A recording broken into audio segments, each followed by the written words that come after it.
tema da nossa aula de hoje é transição respiratória e taquipneia transitória do recém-nascido. Meu nome é Renata, eu sou médica, pediatra, neonatologista e sou professora aqui do Departamento de Medicina da UFSCar. Então, para começar, sempre, a gente avalia clinicamente esse bebê. A gente revê a história clínica, olha, de novo no pré-natal, vê se não tem algum dado que passou batido, checa de novo se não teve febre materna, como que estava esse estrepto, os exames da mãe, o cartão de pré-natal, como que foi esse nascimento, como que foi esse trabalho de parto, como que foi os cuidados logo ao nascimento, né? Então a gente checa tudo, para a gente juntar fatores de risco, né?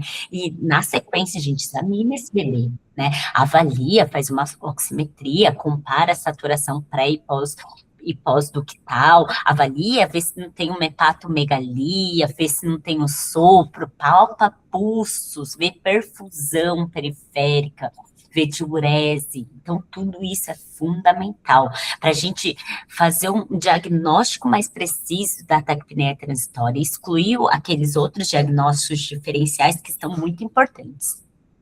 E aí a gente promove estabilização clínica, né? Então a gente tem que promover normotermia desse bebê, porque a gente já sabe que a hipotermia por si só, independente da idade gestacional e do peso ao nascimento, é fator de piora de mortalidade neonatal. A gente posiciona esse bebê, né? Estabiliza a via aérea, dá suporte metabólico e ventilatório. Tudo bem? E aí vamos entrar nos exames que esse bebê precisa ou não precisa. Quando que a gente coleta, se coleta, não coleta, né? Então, os exames radiológicos na taquipneia transitória. Então, quando, por quê? Então, quando for um desconforto respiratório que não melhora depois de 1, 2 horas de estabilização, quando tem uma necessidade de oxigênio para manter uma saturação maior que 90%, antes de iniciar o CPAP, na verdade, é importante a gente fazer para excluir um pneumotórax. Quando o diagnóstico é incerto, quando a gente quer diferenciar de outros, né? Se é um bebê que tem fator de risco para SDR junto, se é um bebê que tem fator de risco infeccioso, né? Ou se tem clínica de hipertensão pulmonar persistente, ou se é um bebê que piora abruptamente o quadro respiratório em qualquer momento. Tudo bem? E quando que a gente pode esperar para fazer raio-x, né? Quando é um bebê a termo, quando tem um fator de risco clássico, uma cesárea eletiva, um parto vaginal sem intercorrências, uma taquipneia leve, moderada, sem uma gemência intensa, sem um desconforto significativo, quando ele está saturando bem ou precisando de um oxigênio mínimo, com melhora progressiva nas primeiras 2 a 6 horas de vida, né? E a ausência de fator de risco infeccioso. Bom, então o que a gente vê na radiografia de tórax? Então, geralmente a gente vê uma hiperinsuflação pulmonar bilateral, né? Ela é bilateral, a taquipneia transitória. Pode ter um velamento perilar. A gente consegue ver, eu não sei se vocês conseguem ver aqui na imagem, que ele tem uma imagem aqui, ó, de cisurite, tá vendo? Que é líquido nas cisuras interlobares, né? Que fica um risquinho branquinho, uma trama vascular aumentada e ausência de broncograma aéreo. Outro exame que é demais, é incrível, né? Na taquipneia transitória, especialmente quando a gente precisa diferenciar de outras causas, como SDR e pneumonia, é ultrassom pulmonar. Ele é um complemento, ou em muitos casos, como é examinador dependente, depende da experiência do profissional, né? Em muitos lugares, ele é exame de primeira escolha os recém-nascidos que com taquipneia transitória do recém-nascido que precisam fazer uma avaliação de imagem, né? Então, a ultrassonografia pulmonar é cada vez mais utilizada para diagnosticar taquipneia transitória e excluir os outros diagnósticos diferenciais. Então, a Academia Americana de Pediatria, ela afirma que é uma modalidade segura, altamente sensível e específica para identificar a taquipneia transitória. Então, ela pode, hoje, aqui no nosso meio, né, ela pode fazer o diagnóstico ou complementar a avaliação ao raio-x. Ela pode ser usada para acompanhamento evolutivo não invasivo, sem submeter esse recém-nascido a um raio-x seriado, né? Quando o raio-x é de difícil interpretação, né? Ou na suspeita de derrame pleural e pneumotórax também, ela ajuda muito, né? Então, os achados típicos são as linhas B difusas, tem um deslizamento pleural preservado, ausência de consolidação, e esse sinal de duplo ponto pulmonar, ele tem uma especificidade de 100% e uma sensibilidade de 94%. Isso é um exame muito, muito bom. Bom, e os exames laboratoriais na taquipneia transitória do recém-nascido? A gente sabe que a taquipneia transitória é um diagnóstico essencialmente clínico e radiológico. Não existe exame laboratorial que vai confirmar o diagnóstico de taquipneia transitória. Os exames, então, eles são solicitados com um único objetivo: excluir os diagnósticos diferenciais, principalmente pneumonia e sepse precoce, né? O que pode ser difícil clinicamente nas primeiras horas de vida. Tá? Então, vamos lá.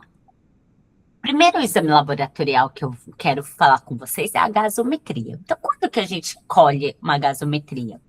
Quando tem uma saturação persistentemente baixa, apesar do oxigênio suplementar, quando tem uma necessidade de uma FI maior que 0,4, para avaliar a necessidade de escalonar o suporte ventilatório, se tem uma piora clínica, então ele ajuda a guiar esse aumento de suporte ventilatório ou não, e também para avaliar a resposta do nosso suporte.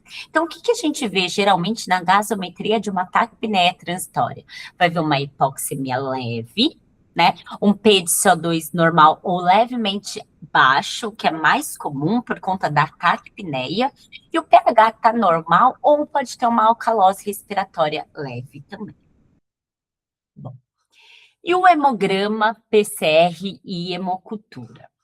Então, lembrar que esses exames são para excluir diagnóstico alternativo. Quando que a gente vai solicitar triagem infecciosa? Quando tem fator de risco. Então, quando tem uma febre, coriomionite, bolsa rota prolongada sem profilaxia, ou um recém-nascido com uma ataque de espineia desproporcional ao esperado com piora progressiva.